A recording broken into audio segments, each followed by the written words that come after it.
Don't despise small beginnings and cultivate the beginner's mind, because you're either in a small beginning or heading to one when the evolution you're in is complete. Small beginnings are daunting and rife with the challenges of discipline, perseverance, and the potential for failure. A goal worth its weight is like running a marathon that turns into 3 in the running of it. So the resistance to beginning can be, or always is, rather extreme. Do not despise these small beginnings, for the Lord rejoices to see the work begin, to see the plumb line in Zerubbabel's hand. That's from Zechariah 4:10. The plumb line is to keep the walls straight in whatever you are building, and shows that the small tools you use to build something from the ground up are crucial.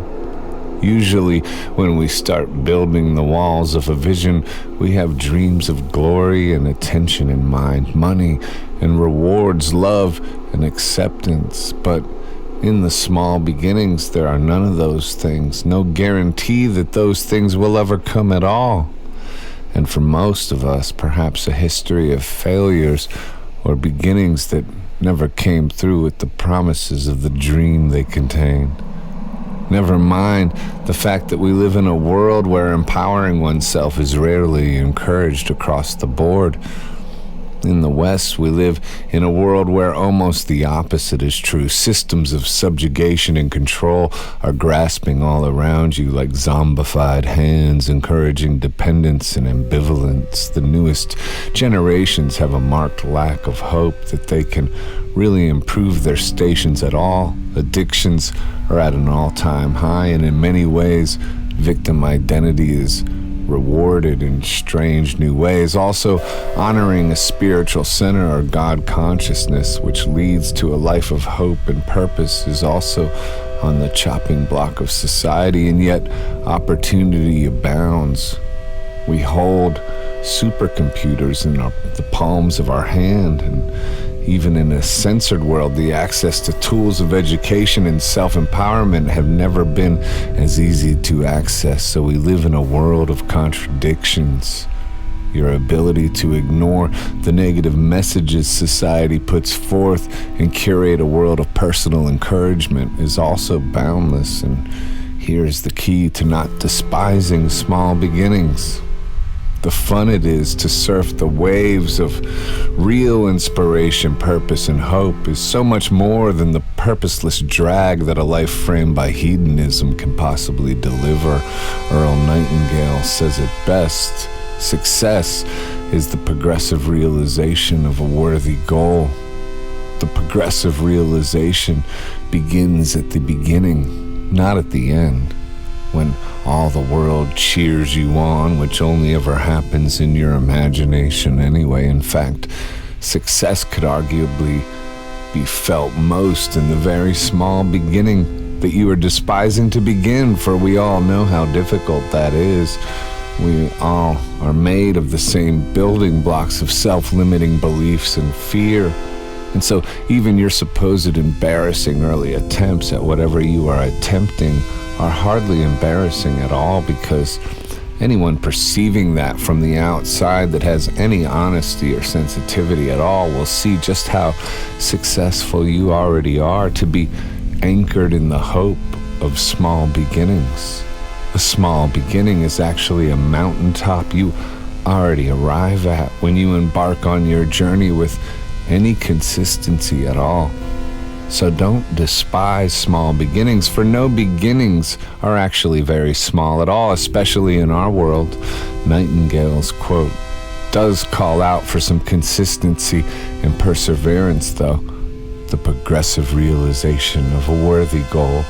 So one could ascertain that to qualify for a small beginning, you have to at least stick to the beginning and progress. But if you are in the place where you can't imagine the energy to progress, be aware that a momentum will be gained and go a long way to perpetuate your vision for you.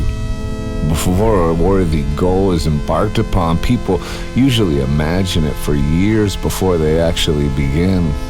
But this will work in your favor, for when you actually begin, the relief of beginning rather than just imagining it so will be so significant as waves of energy flood in that were previously lost to the voices of procrastination. Beginning will seem like victory because in many ways it is. And you will be rewarded by waking up with purpose and a blossoming sense of hope, and you will have the realization that all the fear that was holding you back from making your start was a strange illusion or even demonic possession. Fear, when it falls, reveals itself an insignificant foe. Obviously, challenges abound beyond a small beginning. Let's not pretend they don't, but a small beginning is a massive challenge on the way to a dream realized. So overcoming that means the floods of grace pour in. Do not despise these small beginnings, for the Lord rejoices to see the work begin, to see the plumb line in Zerubbabel's hand. The Lord rejoices to see the work begin. This bears out, and anyone who has embarked on the journey of a dream can testify the significance of the Lord rejoicing in your direction. You aren't alone here anymore. You have the Lord with you rejoicing. You begin a partnership with the Most High on another level, and you can feel His grace beside you, inside you, all around the stone you are carving. You become possessed by the Spirit of love, replacing all that fear that was previously filling your days with dread.